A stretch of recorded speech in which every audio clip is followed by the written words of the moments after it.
Se difundió por el mundo a través de las velas y de las cuerdas de los barcos, porque como sabemos el cáñamo tiene aceites y esos aceites evitan que se pudran cuando hacen contacto con el agua marina. Seguramente ustedes ya lo saben, pero no está de más recordarlo, tiene una alta cantidad de proteínas, pero muy alta, digamos que está en el top 3. Okay. Diego Rivera, pues obviamente es un personaje importante de la postrevolución. Y de la cultura mexicana, ¿no? Por supuesto, sí, en la cultura mexicana del siglo XX. Y él, cuando llegó a una reunión del sindicato de pintores y escultores de la Revolución Mexicana, llevó a un médico para que hablara sobre todos los beneficios que producía la cannabis.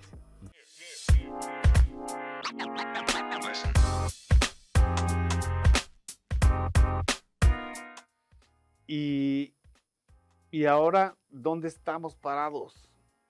O sea, ¿de dónde venimos y actualmente qué es lo que está pasando, no? Bueno, ahí en primera instancia tendríamos que hablar de que justamente en el siglo XIX, a partir de la segunda mitad de ese siglo, empezó a desarrollarse lo que actualmente conocemos como industria farmacéutica. Y esta industria, desarrollada sobre todo en Europa, lo que hacía era extraer los compuestos activos, le llaman, de distintas plantas, y esos compuestos activos ponerlos en pastillas, en jarabes, en inyecciones, en distintas formas que, digamos, tienen una cierta homologación, una cierta estandarización que hace que los médicos puedan recetarlas de una manera práctica. Correcto. ¿No? Entonces, cuando se fue desarrollando esta industria en la segunda mitad del siglo XIX, fueron también dejando de lado un poco, por decirlo así, discriminando a las plantas en su estado natural, porque pues eran las plantas que tenían de todo y ellos hacían, digamos, alusión a cierto componente. En el caso de, por decir, algunas plantas, ¿no? De la hoja de coca sacaron la cocaína, aunque luego la hayan prohibido, ¿no? Pero en esos momentos estaban en esa idea de extraer el componente activo para venderlo así. No sucedió con la marihuana, digamos, en ese momento no encontraron la marihuanina, pero lo que lograron hacer es extraer los aceites y esos aceites de cannabis eran vendidos en las farmacias. Y a partir de que se empezaron a vender en las farmacias, también se empezaron a prohibir su comercio en forma de hierba en los mercados. Digamos que fueron acaparando. Fueron, digamos, sofisticando el mercado y monopolizando ciertos elementos del mercado, ¿no? A través de leyes que prohibían lo que no estaba estandarizado. En este caso, la planta, la hierba en su estado natural, ¿sí? Eso así empezó en el siglo XIX a finales, en la segunda mitad, y llevó a que a principios del siglo XX se prohibiera la cannabis en distintas partes del mundo. En México fue uno de los primeros lugares, por decirlo así, a nivel mundial, porque en 1920 ya se establece la prohibición de la cannabis de manera oficial, recién acabada la Revolución Mexicana. Sí, muchas personas piensan que se prohibió primero en Estados Unidos y luego en México, y no. Primero se prohibió en México, ¿no? Es correcto. Digamos, cuando menos a nivel federal, como país, ¿no? En México se prohibió desde 1920, ya en el decreto que prohibía las sustancias que degeneraban la raza. En los años donde gobernaba, si no mal recuerdo, era Álvaro Obregón. Y en Estados Unidos fue hasta los años 30, en el 33 creo que fue cuando se prohibió la cannabis a través de sus leyes, ¿no?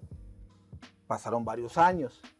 Aún así, aunque en México ya era prohibida, pues ustedes saben cómo es acá en México, ¿no? Pues se seguía vendiendo un poco por acá y por allá, sin que hubiera mucha presencia de las autoridades.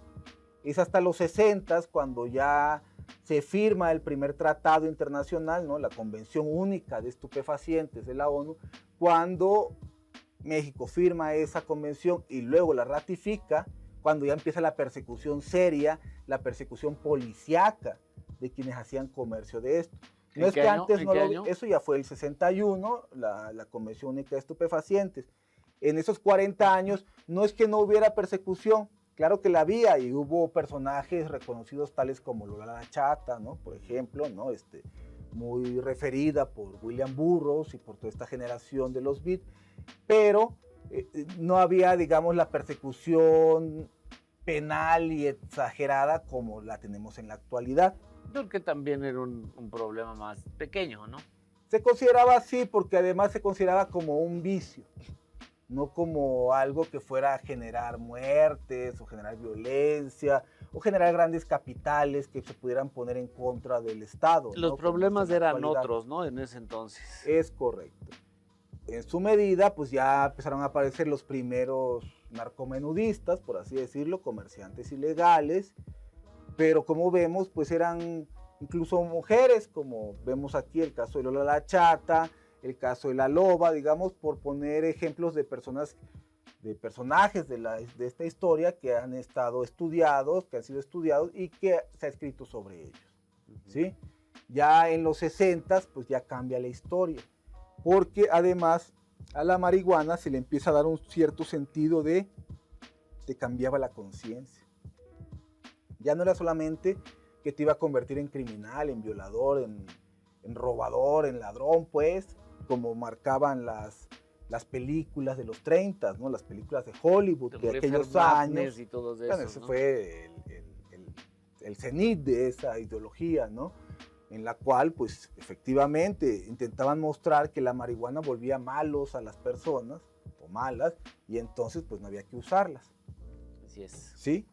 Pero en los 60 esto se pone peor. ¿Por qué? Por un lado, porque aparecen digamos, en la sociedad los jóvenes como un sector social distinto.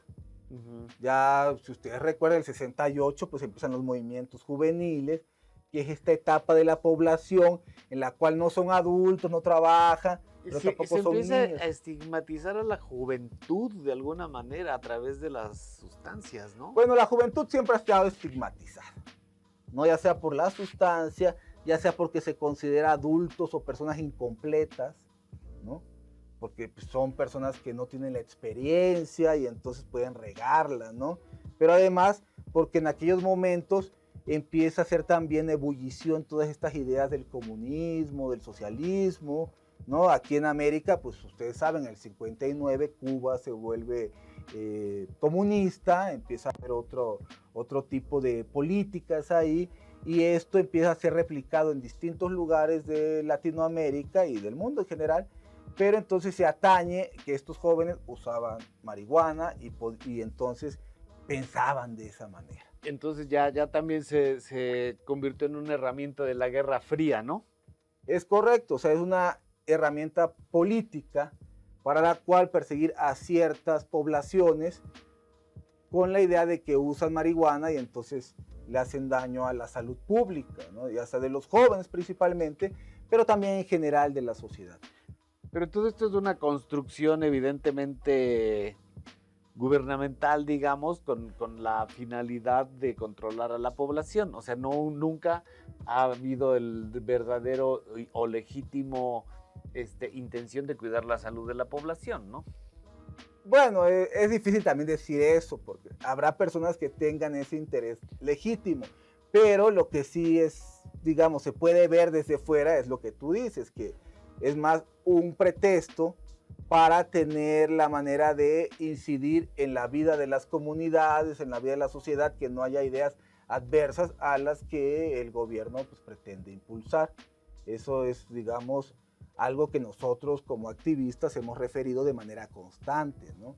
Porque así como se ha perseguido a los mexicanos en Estados Unidos bajo el pretexto de que consumen marihuana, así en México se ha perseguido a los jóvenes y principalmente a los jóvenes de comunidades marginadas, ¿no? De comunidades pobres o que están más vinculados a estas ideas de revolución social que obviamente no le gustan a los gobiernos en el poder, ¿no? Porque pues, están en contra de ellos. Y eso desafortunadamente ha habido una relación pues ahí un poco misteriosa, ¿no? Porque pues no la clarifica, pero sin embargo la utilizan para que muchos son miles de jóvenes, hayan sido atorados por la policía, hayan sido maltratados, ¿no? Incluso amenazados. Y por qué no decirlos, también llevarlos ante los ministerios públicos para hacerles procesos por la posesión de la sustancia que decidieron consumir, lo cual pues es el todo ajeno a una constitución liberal como la que tenemos en el país. Ese es uno de los principales problemas que todavía tiene la población actual, especialmente los jóvenes, y por lo cual seguimos haciendo trabajo como activistas. Porque muchos jóvenes quieren probar, quieren experimentar con su cuerpo, y como ya lo dijeron los ministros de la Suprema Corte en distintas ocasiones, las políticas que han establecido los gobiernos para perseguir a la marihuana, para perseguir a sus usuarios e incluso a sus comerciantes, ha causado más daños que el mismo consumo. Por eso la Suprema Corte ya decidió que es mejor que se den autorizaciones. Es un poco y estas autorizaciones, por ejemplo, ¿cómo en la práctica cómo aplican, no? O sea, si hemos sabido de personas que ya incluso han viajado en avión, ¿no? Cargando una buena cantidad de cannabis. ¿Cómo aplica realmente? Porque digo, sí existe este mecanismo como para obtener los permisos, existen estas cosas, pero realmente el permiso también es relativo porque todo queda a interpretación de las autoridades y todo queda ahí como, o sea, no hay realmente una estructura jurídica que ampare a los usuarios, ¿no?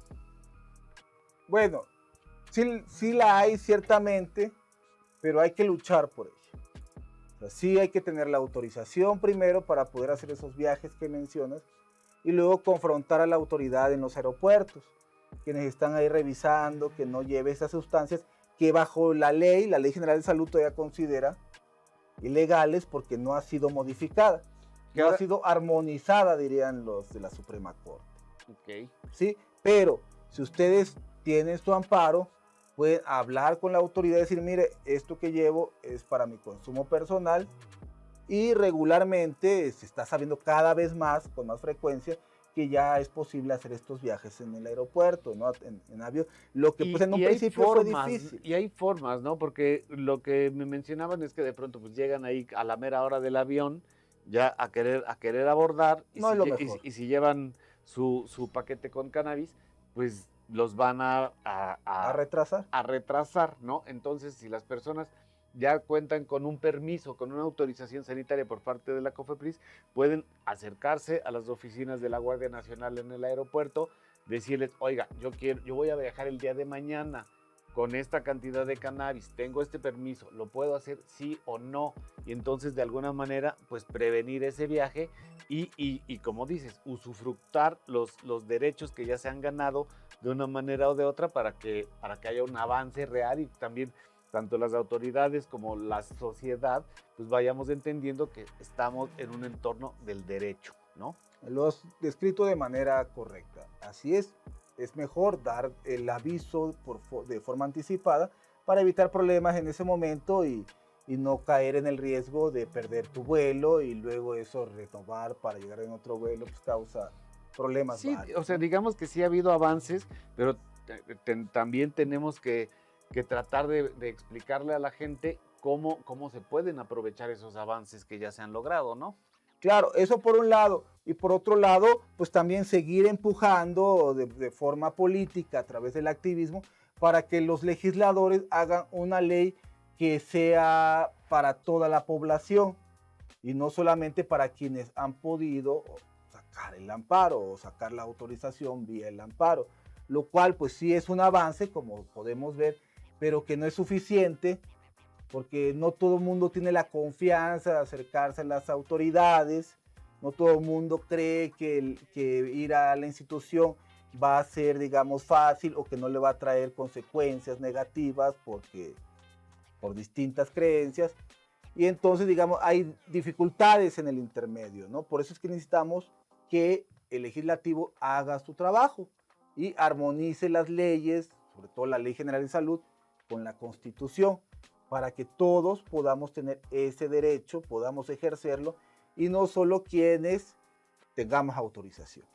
Pero, como hemos visto, ha habido renuencias del Poder Legislativo para hacer esa armonización, por lo cual es importante que todo aquel que pueda sacar su autorización lo haga, de forma tal que se evite problemas y de ese modo también apoyen a la regulación a través de empujar a la COFEPRIS a que dé esas autorizaciones. Sí, hay algunos compañeros activistas que dicen, si ese ya es mi derecho, no tengo por qué pedir la autorización de las entidades como la COFEPRIS, ¿no?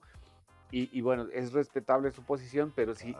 pero si existen pues, estos mecanismos que nos pueden ayudar a llevar la fiesta en paz, pues se recomendaría utilizarlos. Es recomendable, es justo lo que habría que hacer si es posible para ustedes. Vayan y saquen su autorización. Ya pues en la actualidad ya son más rápidos los procesos porque la COFEPRIS poco a poco ha ido sintiendo la presión. Entonces, si nos ayudan y mañana se presentan 1000 solicitudes, pues también es más, digamos, el empuje que hay. Claro. Bueno, no sé si nuestra audiencia sepa, pero Carlos Zamudio es uno de los organizadores de la Marcha Mundial por la Liberación de la Cannabis que sucede cada primer sábado de mayo, ¿no? Desde hace más de 20 años aquí en la Ciudad de México, un evento que tuve el orgullo de echar a andar junto con Leopoldo Rivera hace pues ya 22 años aproximadamente. ¿Ya llovió? Y nos gustaría mucho que invitaras a la gente a participar en la próxima marcha que va a suceder en mayo, ¿no? O sea, ya estamos un poquito calentando los motores para esa fecha, ¿no? Ya es en mayo, estamos a 4 meses prácticamente de esas fechas. Y bueno, y esta marcha surge pues como eco de una marcha que ya ha sucedido en otras latitudes del mundo, que es la Million Marijuana March, que empezamos a hacer en el año 2001 en México. Y pues ha aumentado la cantidad de asistentes, se ha transformado mucho todo el mundo activista en este lapso de tiempo. Entonces, ¿por qué no invitas, mi querido Carlos, a toda la gente a participar el próximo primer sábado de mayo que vamos a tener aquí en 2023, a sumarse y a lo mejor podemos hacer una convocatoria más consciente, ¿no? O sea, de que las personas vayan, lleven pancartas, lleven demandas, ¿no? Y también podemos hablar de todas las acciones que se pueden hacer paralelas a la marcha, que tienen que ver con escribir a nuestros legisladores y manifestarnos con nuestros legisladores de nuestras localidades, ¿no? Claro, es importante siempre mantener esa, digamos, esa posición política de querer avanzar hacia una mejor regulación y hacia el respeto de los derechos que tenemos como usuarios de marihuana. Y en ese sentido, sí, agradezco que relates esto de la marcha, porque efectivamente hacemos esta marcha el primer sábado de mayo. Y bueno, están invitados a que vayan con sus disfraces, con sus pancartas, incluso si es posible que lleven sus equipos de sonido, sus autos, sus lonas, todo aquello que haga ver que esto es una festividad. Porque si bien estamos por cambiar la ley para que reconozcan nuestros derechos, ya reconocidos por la Suprema Corte, también estamos en reivindicar nuestra identidad festiva. Y nuestra presencia en la sociedad. En la sociedad, por supuesto. O sea, somos millones de mexicanos los que consumimos marihuana y que ya estamos fastidiados de hacerlo en lo clandestino porque a alguien se le ocurrió perseguirnos o tratarnos como delincuentes. En este momento estamos en un proceso de reivindicación del cual, pues no solamente lo asumimos, sino que lo asumimos con alegría. Y responsabilidad. Por supuesto, siempre hemos sido responsables, digamos, hay uno que otro que no, pero no es por la marihuana, es porque pues, ya era, es digamos, por la personalidad de cada individuo. ¿Sí? Y bueno, los invitamos a esto, a que se sumen a todas las actividades que hay, no solo en la Ciudad de México, sino en el interior del país, para que puedan conocer un poco más de esta planta que es maravillosa, no solamente sirve para el disfrute de personas como nosotros, ¿no? Que nos encanta andar alegre por la vida, sino también sirve para curar o para ayudar a mejorar la calidad de vida de cientos de miles de pacientes, no solo aquí en el país, sino en todo el mundo. Eso ya ha sido demostrado. Ya hay países que están desarrollando medicinas, ahora sí, farmacéuticos también, para que miles de personas puedan tener una mejor calidad de vida. Y sin embargo, en México todavía no logramos eso porque no ha habido un poder legislativo que quiera cambiar las leyes de manera acorde a nuestros derechos, ¿no? En ese sentido, la ley del 2017 que hablaba sobre el uso terapéutico, pues quedó digamos, en una visión muy corta, donde solamente se puede importar el medicamento, pero no se puede producir aquí en México, por ejemplo, ¿no? Y es también otra cosa que platicábamos con Jorge, que tenemos una suerte de tesoro nacional en cuanto a enteógenos, en cuanto a plantas de poder, al cual estamos dando la espalda, ¿no? O sea, no aprovechamos todas estas plantas que la Madre Tierra puso en nuestro hermoso país, ¿no? Y estamos dándole la espalda cuando esto va a suceder, no sabemos si ahora o más adelante, pero ya estamos volteando otra vez a ver a los honguitos, estamos volteando a ver al peyote por su valor terapéutico, ¿no? En próximos episodios vamos a tener también aquí como invitada a la doctora Carmen Amezcua, que es una especialista en todo este tema de la psilocibina y otras plantitas de poder, que va a ser muy interesante. Entonces, por favor, no se pierdan ese episodio. Y mi querido Carlos, para concluir, ¿por qué no nos platicas un poco de lo que pasó recientemente en Yucatán? Porque sabemos que, bueno, aparte de invitar también a las personas a realizar las marchas canábicas en sus propias entidades, sabemos que ahí ha habido, bueno, hay activismo en otras latitudes de nuestro país y recientemente sucedió un caso en Yucatán, ¿no? Que tuvieron un evento en el cual pues se apareció la policía y se llevaron presos a algunas personas. Entonces ahí hay algún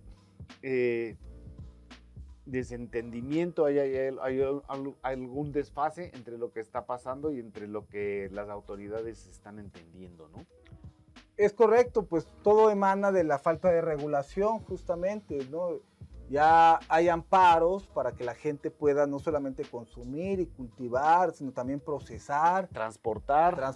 Para lo que no hay es para el comercio. Eso sí, al momento nada que sea, digamos, derivados con THC puede ser comercializado. Hay amparos para comercializar CBD y algunos otros componentes de estos. Pero lo que sucedió en Yucatán apenas el fin de semana fue justamente que convocaron a estos amigos del Frente Canábico del Sureste a hacer un evento que le llamaron Ros Cannabis. Pues era la segunda ocasión que lo realizaban. Uh-huh. Y en ese lugar estaban en una cafetería, en un centro cultural, cuando llegó la policía. Ya no los dejó salir, empezaron a ver qué tenían de productos y, digamos, terminó todo esto en que se llevaron a 2 de los organizadores, ¿sí? En los videos que se pueden observar, pues sí, algunos dicen que tenían ahí mazapanes, que tenían productos con cannabis que pues obviamente no estaban regulados, no, pero al final otra policía, una mujer, señala que se los llevan por organizadores, ¿no? Porque finalmente dicen la causa por la cual se los llevan. El delito, ¿no? Pues la conducta que presuponen ilegal, ¿no? Uh-huh. Desafortunadamente, pues hay varios, digamos, elementos que causan incertidumbre, ¿no? Se lo llevan en una camioneta que no tiene logotipos de la Secretaría de Seguridad Pública, no presentan una orden de cateo al llegar, digamos, hay varias situaciones que hacen ver que esto pueda no ser del todo correcto, pero que es una llamada de atención para todos aquellos que organizan eventos en la República, ¿no? Porque lo que sí es cierto es que ellos hacen una convocatoria pública, incluso cobran la entrada, lo cual, pues hacerlo público, pues la policía puede decir que ellos también llegaron puede se decir que sabe, pagaron o su boleto. que alguien que llegó pues habló para denunciarlos, ¿no? Digamos, puede haber ese tipo de maneras en la que se conduce la policía para hacer sus cosas no del todo transparente. Ujú. Entonces, eso es importante tomarlo en cuenta. Ya al día siguiente, uno de los muchachos que había sido detenido salió del problema, o cuando menos salió de la prisión, ¿no? De los separos, pero el otro todavía estaba en esa situación, ¿sí? Y pues, a nadie le gusta tener ese problema, digamos, a los que llegan como público, a los que llegan querer vendiendo sus productos, ¿no? Y pipas, cosas legales estamos hablando, por supuesto, porque a los que llegan y venden cosas ilegales, pues más bien están metiendo en problemas a los demás, ¿no? En caso Claro. de que esto suceda, y eso no debería ser pues permitido tampoco por activista alguno, o cuando menos no tolerado, porque finalmente tampoco somos nosotros quienes podamos poner límites cuando lo hacemos a veces, ¿no? Pero lo que sí deja de experiencia esto es que todavía la falta de regulación mete en muchos problemas a las personas, porque cierto también es que mucho público llega a estos lugares buscando productos con menor riesgo, ¿sí? Ya sea porque pues pueden encontrar ahí a alguien que produce en su casita y que le puede mostrar cómo cultivar y que le da una muestrita, ¿no? Pero no del todo eso, ciertamente entra de toda la legalidad por este vacío legal que existe, pero también por esta necesidad que tiene mucha población de buscar alternativas para mejorar su salud o su calidad de vida, como ya se ha observado en cientos o miles de pacientes. Y esa es, digamos, la principal dificultad, que hay muchas personas buscando estos productos, pues porque ya se ha demostrado que tienen beneficios. Así es. ¿Sí? Y eso también puede llevar a algunas personas a sumar riesgo a lo que hacen, lo cual tampoco es correcto, pero es parte de toda esta ambigüedad, de toda esta falta de regulación que pues, todavía existe en nuestro país, y por lo cual exhortamos, por un lado, al legislativo a que ya realice la legislación correspondiente, ya solicitada por la misma Suprema Corte de Justicia en reiteradas ocasiones, pero también a la comunidad usuaria a que se informe sobre la actualidad jurídica para que no caiga en situaciones, en conductas que puedan ser pues sancionadas por la autoridad. Y eso es muy importante porque cada vez hay más eventos y en muchos de estos no falta quien quiera, digamos, saltarse la línea para beneficio propio, pero que afecta a la comunidad y en estos casos, pues parece que a los organizadores. Así es. Así es, queridos amigos, pues hay que ser muy conscientes de todo lo que se hace, hay que actuar con cuidado, pero bueno, definitivamente hay que seguir actuando, hay que seguir empujando este tema hacia adelante. Mi querido Carlos, muchísimas gracias por compartir tu experiencia con nosotros, estamos muy contentos de tenerte con nosotros y muchas gracias, ¿no? Si nos quieres dejar algún consejo para la gente para despedirnos de esta Claro, como ya habíamos mencionado, si pueden sacar su autorización, háganlo. No es ningún desperdicio, al contrario, es una inversión en beneficio de su seguridad. También, si es posible, cultiven. El cultivo es lo mejor que pueden hacer para consumo propio, porque van a saber no solo cómo se produce la planta, sino van a amarla todavía más y van a disfrutar de una mejor calidad, ¿sí? Eso pues no tiene precio, es lo mejor que pueden hacer. Así es, muchachos, y si quieren asesoría con respecto a cómo obtener su autorización, su permiso sanitario, su permiso, perdón, de la COFEPRIS, escríbanos a nuestras redes sociales, escríbanos a cañamoradio.mx, cañamoradio.com, info@cañamoradio.mx o info@cañamoradio.com, y con todo gusto los podemos asesorar de cómo pueden obtener su amparo con abogados confiables. Sean felices. Muchísimas gracias a todos por acompañarnos en esta segunda emisión de Cáñamo Radio. Nos vemos la próxima semana con cannabis medicinal, acompañados de la doctora Mariana Hoyo. Muchísimas gracias. Nos vemos la próxima semana en Cáñamo Radio. Gracias a todos. Gracias, maestro. No, bien.